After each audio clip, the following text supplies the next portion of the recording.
looking at options for them, but yeah, that's used for, use those for the schools and, our, business collection, government offices, that kind of thing. It's all, I saw them one day down at, up the hooks, Who, Ben? I went to school with Ben. Did you? That's fine. It's fixing up one of my ears a little bit. You know when the next infrastructure meeting is? Well, I did go to. Right now, I think Ben David went was to. gonna send it a then I note went after to lunch, Cal probably for, prepare university, the but, night. yeah, I went to high school. If that would work for you, it's And, you know, next those Thursday. is nice. Not this Thursday coming, but Yeah. week You away, didn't meet last week. did you? weekend. It was you, well, I mean, you, and Brand both had. Yeah, he told it once and it didn't We get went it all. on, we had a wholesome And he conversation said, with this their is the teams, you kind you know, want to have. so with everyone, I'd get the rest of include it. everyone in the conversation. Yeah, good idea. Anyway, Before it gets you. that's Yeah. all about, you know, in terms Whatever you of want, trying to make sure. it's about keeping me alive. I'm trying to be I'm good. respectful to you, know. I talked to Derek. You know more than I do, so. Yeah, yes. Missing 2 key members and it's only 6-member committee. Mr. Chair, we're all set. So we got, Call meeting to order. was Mary Kay on there? Yes. Yeah, okay. We need a motion to approve the agenda. So approved, David. Seconder, Kevin Grand Lake. Ben?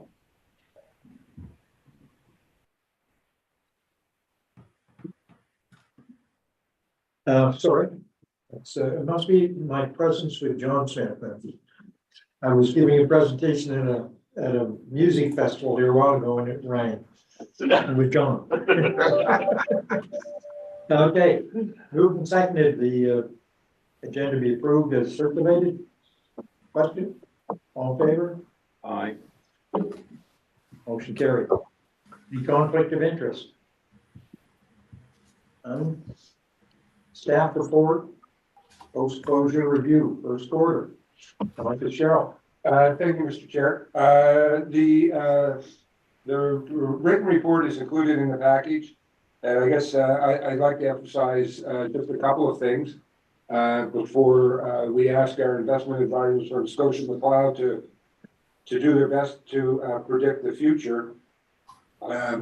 We had a very good quarter in the first quarter for this fund. The investment managers increased our allocation in the equity component, which proved to be very prudent as equities performed strongly in the first quarter. And so what we ended up experiencing was growth of 4.8% in the quarter. And I'd like to remind the directors that that's not an annualized growth rate. That's return on investment. That's the actual growth in that quarter. If each quarter that comes along was to be equally successful, our return for the year would be something in the order of 19.2%. So I think a really, really strong quarter. The inflation continues to be the thing that seems to be having an impact on markets, either actual inflation or expected.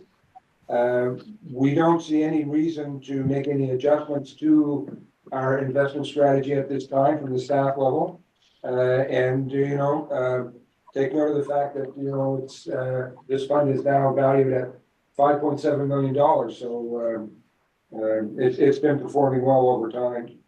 I'd like to invite our investment advisors, Tony and Colin Spares, to sort of let us know what they see coming down the pipe in the future outlook for quarter two. And at the conclusion of that, the Scotia McLeod and myself will be happy to answer any questions any of the directors have. Okay, thanks, Ron. Yeah, as Don mentioned, it was a good quarter. Dollar-wise, about 265,000. Actually, the report that he gave you out there, you do show a 3-year rate of return. And the average annual rate of return over the last 3 years, 4.65% annually. That's not compounded. And it's a good number. It's something that we like to see. And, like Don said, kind of the exposure to the equities is what's kind of given us that. And again, this is long-term money that's not needed, for down the road quite a ways. So to have that kind of exposure is good. There has been a lot of volatility in the last month. And we have given up, a little bit, that, is a direct result of the volatility. And this volatility is really coming as a result of the numbers in the U.S., although Canada does follow the U.S. pretty closely. But inflation is not really coming down to kind of that 2% golden number that everybody tries for. And, in the month of March, month of April, we actually seen inflation bump up a little bit. So the month of April, actually, we did see quite a little bit of volatility, and we gave up just shy of 2% of that 5. But again, short term, not trying to focus on it, just letting you know that, we do see volatility going forward. And the main reason that we see this is there's questions now as to when we will start to see interest rates decrease. And initially it was thought that we would see this, second, well, maybe even third quarter of 2024. There are some analysts out there now that are projecting or indicating that it might be, early 2025. I'm of the mindset that it will be late this year, but again, I'm no smarter than anybody else. Actually, they're a lot smarter than me. Anybody's guess. It's really based upon the numbers as to where inflation is going to sit. So we do expect this volatility over the next couple of months. Summer is habitually soft, regardless. A lot of people out on vacation, they kind of take their eye off the ball. But over the longer term, we do expect to continue to outperform by having exposure to the equity markets that we do. So again, we do see, or I see personally, probably interest rate cut late this year. And once we do start seeing this, it bodes well for the equity markets. The markets now, or the bond market, which is really moving around with interest rates, seems to have maybe digested this a little bit already. They do focus pretty hard on when rates are going to drop, but it seems to be not as front and center as it used to be. And I think the reason is, I think everybody's pretty comfortable. We're not going to see rate increases. It's just a matter of when we're going to see them start to drop. So we have also heard this kind of word out there called stagnation. I don't know if you guys have heard it. It's a word that we've seen in the past, and really the definition of stagnation is periods of low or flat growth in an economy and substantial unemployment, with an economy generally performing below its potential. And that's kind of a word that, in the past maybe week that I've seen kind of jump out there. That's a possibility, but that again could be just because they keep kicking this interest rate decrease down the road. But if that's the case, that could be a temporary thing, and it would just again kind of bode with what some of the analysts are saying, that we could see interest rates drop early 2025. So, I don't really see this as going to be a long-term thing, but, on the short term, for sure, continued volatility. And, over the next, 3 months, we probably will get a better indication of where rates are going. As soon as we get that, we'll probably see markets kind of calm down and kind of continue their upward trend. So, in general, that's what we're seeing over the next little bit. I mean, longer term, always, equities outperform bonds, cash, GICs. But, again, like what's gone on, like the portfolio, I'm not looking to make any other changes. And, at the end of the day, status quo. So I can open it up for questions, comments, try to give you an answer. Any questions?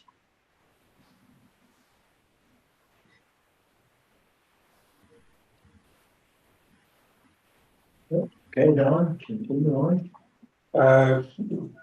Thank you, Mr. Chair. So that concludes the post-closure report. Mary Kay's group have done their analysis on the first quarter, And I would turn it over to her now to lead us through our actual results.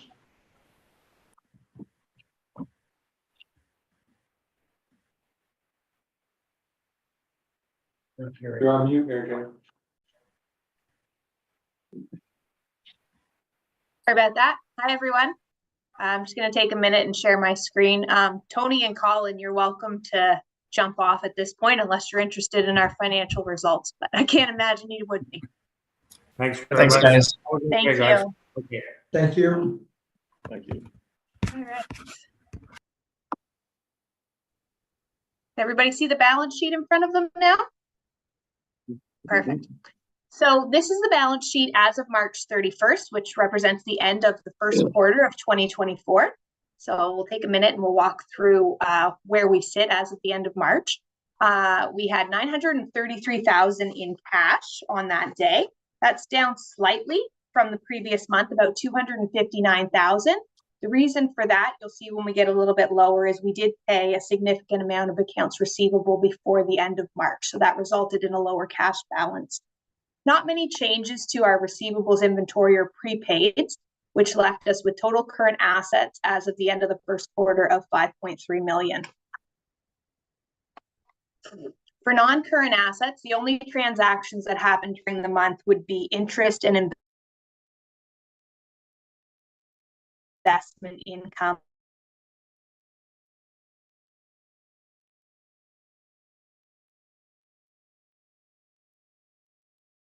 $35.2 million.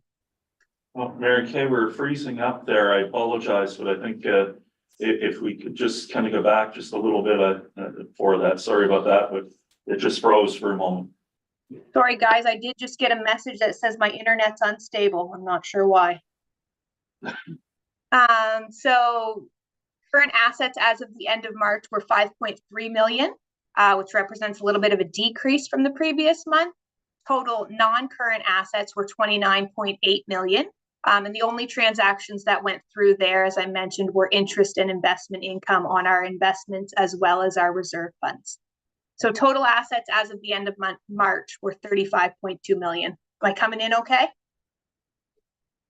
Yes. Yeah. Okay, thank you. So jumping down to the liabilities section, as I mentioned, we did pay off a significant amount of our liabilities before the end of the month. So you'll see those decreased by about 480,000. As a result, we were a little short on cash. We have some government funding that came in April, over $1 million for the RSSF, as well as some other funding for the Workforce Companion Agreement. So we were a little short on cash to pay our March bills. So we did temporarily borrow 500,000 from our capital reserve, which we will subsequently pay back. So it's just a short-term thing. Our deferred revenue, as we would expect at the end of the quarter, decreased by about 613,000. The reason this tends to jump around is we bill all the municipalities on a quarterly basis, and we recognize our revenue on a monthly basis. So the beginning of the quarter, it tends to be high, and then it comes down as the quarter goes on. So total current liabilities as of the end of March were 2.7 million, which was down from 3.2 in the previous month. Not many changes to our long-term liabilities. We finished the end of March at 10,988,000. And then in our equities, we have a total of 21.5 million, giving us total liabilities and equity of 35.2. Any questions on the balance sheet before I move on? Okay. I have one question. Yeah, sure. Is there a reason for only billing quarterly? Yeah, it's administratively easier to bill on a quarterly basis. It's a significant amount of work, the number of bills that we prepare. So it just cuts down paperwork. Okay. Yeah. Okay. And that's the way we've always done it since the RSC came into being, is bill on a quarterly basis. It lets us get our money on a regular basis, but it's not so onerous that you guys have to pay your bills on a monthly basis and we have to track all that. Yeah. All right. That's on an arrears basis, right, Mary Kay? It's the quarterly that you bill, the quarter is already passed. No, it's actually, so for the first quarter, we would bill January 2nd when we're back to work, and you'd pay for January, February, and March. So you're paying ahead of time. Yeah, which is why. So Yeah, it's advanced. So what happens is, let's say your municipality pays us 200,000. We would put 200,000 to deferred revenue, and then we divide that equally and recognize the revenue each month as we earn it. Okay, just wanted to clarify the arrears or the advance. Yeah, it's advanced. All right, so the statement of income breaks all our finances down by fund. So starting with our regional planning services, for the first quarter, we had revenue of 189,000, expenses of just under 150,000, which left us with a surplus of just under 40,000. And what you'll see here is both our revenues and our expenses are over budget, and that relates to the pool. So we have funding specifically for the pool. There's no net cost to the commission. So we match the revenue and the expenses there. We have not spent anything of the 50,000 that we budgeted from our own budget. So that's why you're seeing this surplus here of 40,000, which just represents expense savings that have not been spent to date. Local planning services, we had revenue of 598,000, expenses for the same time period of 437,000, which left us with a surplus of just under 161,000. Looking at the revenue, you can see that we are over budget by about 67,000. We did receive some government funding for some employee salaries, so that allowed us to have higher revenues than what we had budgeted to come in for the first quarter. And then on the expense side of things, we have expenses that are a little bit less than what we had budgeted for the first quarter by about 19,000. And the savings we're seeing there are some in salaries and benefits and some in our administration expenses. So those two favorable variances give us 86,000 over where we had expected to be for the first quarter of 2024. So again, good news on the local planning side. So next we come to the solid waste services. For the landfill, we had revenue for the quarter of 2.295 million. We had expenses of 1.7 million, giving us a surplus of 571,000. On our revenue side, we're about 140,000 higher than what we had expected to be. The vast majority of that favorable variance is higher garbage tonnage. So our garbage tonnage continues to trend very high. We're about 766 tons over where we had expected to be for the first quarter. We did see a cooling in March, so it'll be interesting to see if that trend continues, but January and February were very high. And we also saw an increase in our construction and demolition tonnage as well, which was about just under 800 tons under where we had expected to be for the quarter. There was a special project that went through that led to that higher variance. On the expense side of things, for operating expenses, there's two areas where we've been under budget for the first quarter. The first is salaries and benefits. And I expect that variance to dwindle in the coming months because there are a number of positions that are going to be hired for the summer and the construction season. So I expect to eat into that favorable variance in the next probably 4 to 5 months. And then the other savings we saved about 100,000, which is just a timing thing. And typically we do a baler refit in March every year, but it was done later in 2023. So we didn't need to do that in March. So it came in as a budget item. We didn't actually spend it. So when we actually do the baler refit later on in the year, it will eat into that favorable variance. So just a timing thing.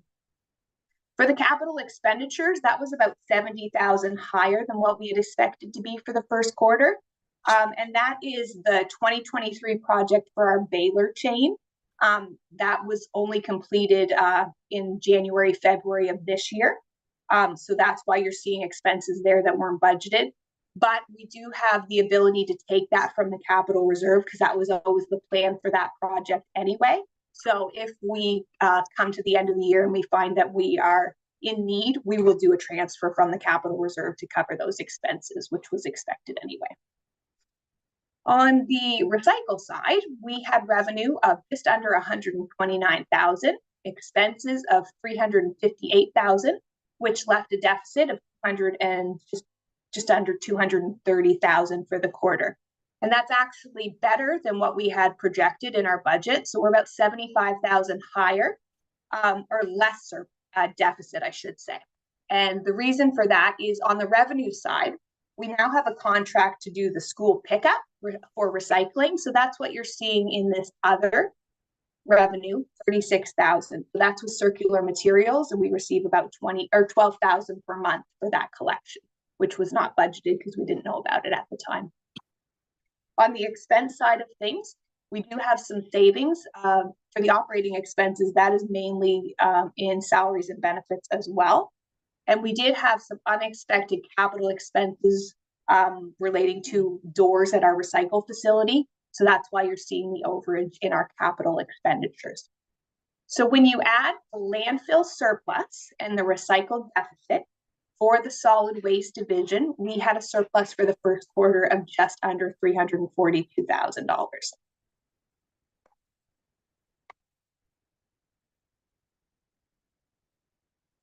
The next fund that we'll look at is the power generation facility. The power generation facility has been doing very well with regard to power production. So to the end of March, we've had revenue of $422,000. That's $164,000 higher than what we had budgeted. We're seeing monthly production higher than we've produced in a number of years. So that's good news on that side. And our expenses have trended under budget for the first quarter. So we had budgeted $231,000. The actual was just under $190,000. So those two favorable variances have resulted in a surplus of $232,000 for the first quarter. And what that's going to allow us to do, if that trend continues to the end of the year, is put that money away into our reserve funds. So we can build up those reserve funds. So when we do have major repairs that need to be done at the power generation facility, we're able to fund them with our own funds rather than having to go to the Municipal Capital Borrowing Board and borrow for those. So all good news there. The next fund we'll look at is Regional Tourism Promotion Fund. For the first quarter, we had revenue of $441,000, expenses of $451,000, which left a deficit of $10,189. So you will see that our revenue is higher than what was budgeted for the quarter. We did receive some funding for ESIC for some special projects. So the city of Fredericton did undertake 2 projects for us to use that funding.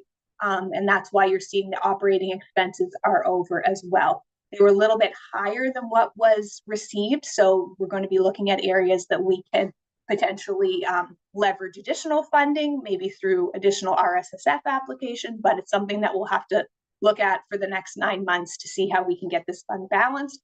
As you'll recall, I've talked about it all last year. These budgets have been bare bones the last 2 years. There's no additional funding if something comes up. So it's something to look at when we do our 2025 budget, whether we try to increase these so that we do have opportunities when they arise.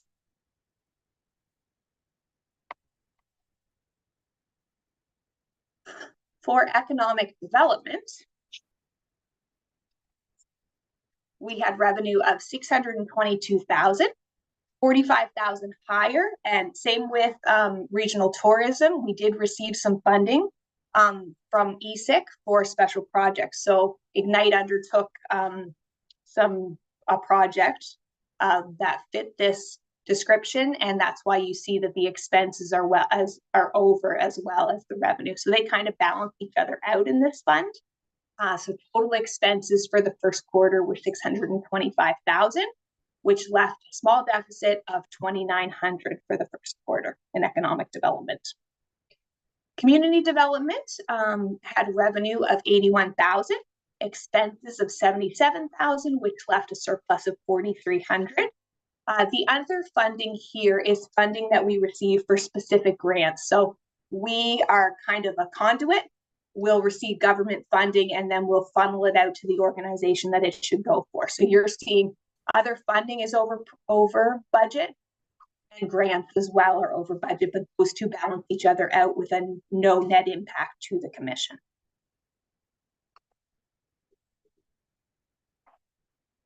Regional transportation has been pretty quiet so far. So we had revenue of just under 27,000. We had expenses of 18,000, which virtually all consist of the corporate service allocation, which left us with a surplus to the end of March of 8,600. And I see Tim Fox has his hand up. If I can answer your question, Director Fox. Well, I didn't want to interrupt your flow there, but No problem. is it possible for us to get the details on these extra projects that under tourism and economic development? Yeah, sure. That's no problem at all. We can send those out to you.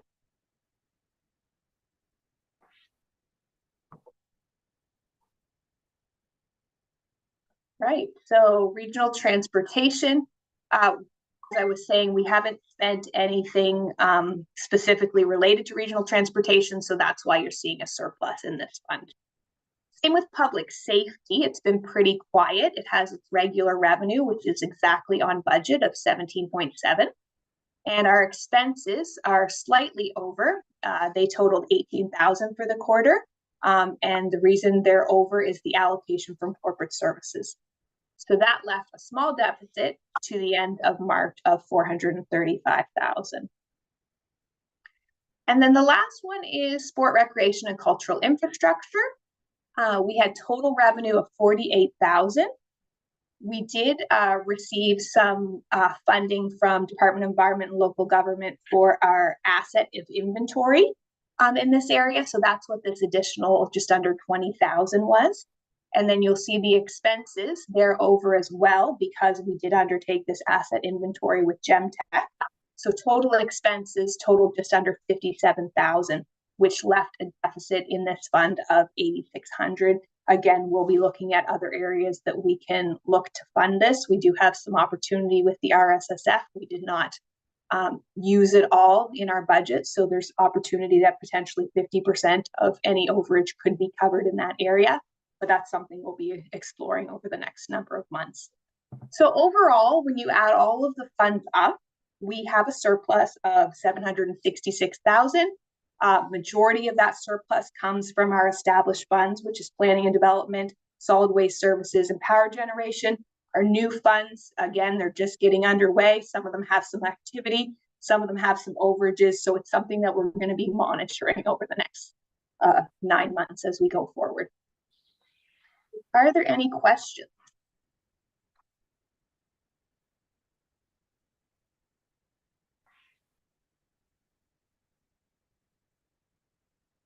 All right, I'll turn it back to you, Mr. Chair. Yeah, thank you. No other questions? No questions? Cool. Thank you, Mary Kay. Move on to general discussion and direction staff. Any other questions? I do have one for Brett, I guess. When will we understand the impact of circular materials and the cost of recycling and so on for the Service Commission? Yeah, that's a good question, Mr. Chair. We're yet to reach an agreement with circular materials. Currently, we have a letter of intent in place, which essentially is an agreement to attempt to come to an agreement. That extends negotiations on to June 15th.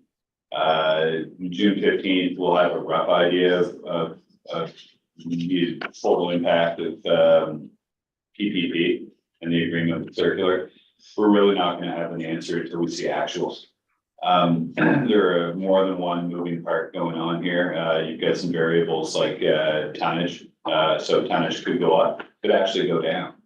Part of our agreement could include disposal. There may be some wish cycling, they call it, in the new program.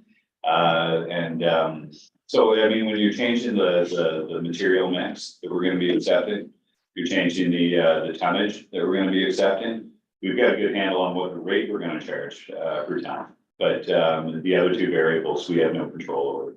So I think we'll have a pretty good idea by the end of this year. We'll have a better idea in year 2 and year 3 of the agreement.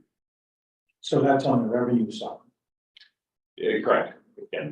Yes, and still our business, the industrial business side is still the significant.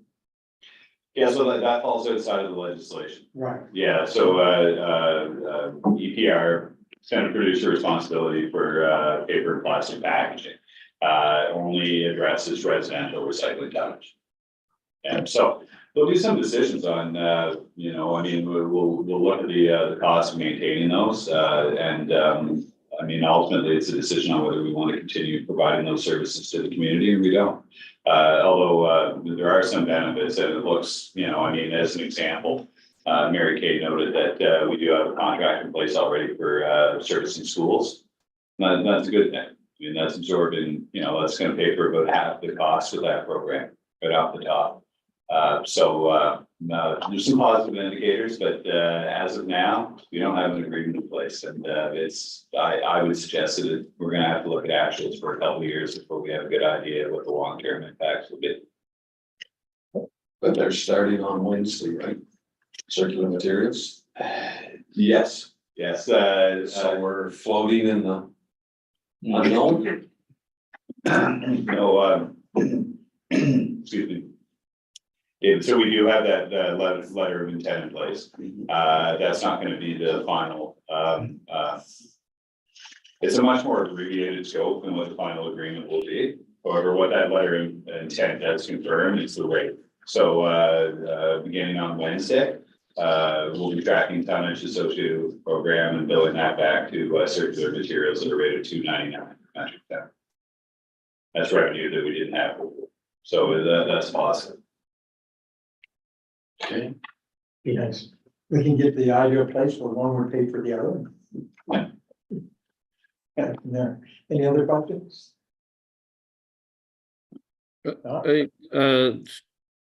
Can I ask a question? I see Sure. that the tonnage is going up and up and rates went up this year, $3 a ton, I believe, or something like that.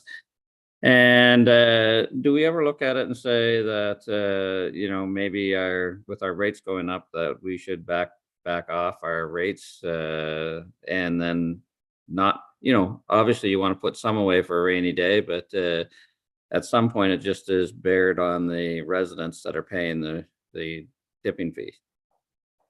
So do we ever look at that and say, maybe we made a mistake, we should back off? I missed the first part of that question, Director Nicola, and I apologize, my internet cut out again. I'm not sure if it was for me or for Brett. Well, it can be for anybody. Okay.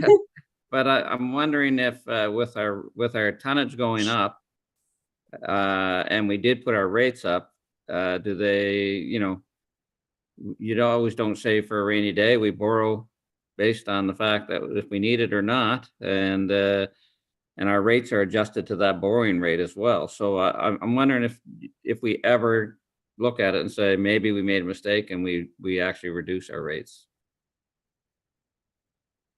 I can take that one for. Go ahead, Mary Kay. I was just gonna say, in my tenure, we've never reduced rates. It's not something that's not possible. Every year we would look at the budget and we would say, what is our needs? And if we did the budget for 2025 and we said, you know what, I don't think we need $104 per ton, we could probably do 100. That's not something that would be out of the scope of what we would propose. It's just never happened before because costs have continually been going up. And we've never been in the situation where we have seen tonnage just continue to climb at this rate. Like, yeah, it's something new that we're dealing with for sure. Okay. Thank you. One of the, if I might, Mr. Chair, one of the variables that plays into that is the organization's policy on reserve levels. And so to date, when we have found ourselves with a surplus, we have moved some money into reserves. And we do get the benefit of, if you will, we made a mistake in that the balance comes into the budget as revenue 2 years down the road. So if there is an excess in revenue beyond the excess in expenses, the system has a self-leveling mechanism built in. And this fall, we'll be looking at resetting and looking at appropriate reserve policy for this day and age, because of the policy we have now is about 10 years old. And where do we stand on our reserve level now? Are we satisfactory or are we low? I think it's probably too early to say where we should be. We are adequately funded in everything, but except for power generation based on our current policies. But I think the policies do need to be updated and reflect current costs, which they do not. Okay, thank you. As well, we need to determine reserve policies for the new services that have been mandated to us as well. Any other questions? I do think what we're hearing is going into the new budget. This will be the recycling and the landfill costs will be two areas where we would like as much detail as we can have to work through those. So. Anything else in the general discussion or direction to staff at this point? Before I call for an adjournment, I'd say that we have had a request to stay online after the meeting is adjourned. So I would ask that you stay with us for a few minutes after the meeting is adjourned. So I need a motion to adjourn. So moved. Done, seconded. I'll second. Question, all in favor?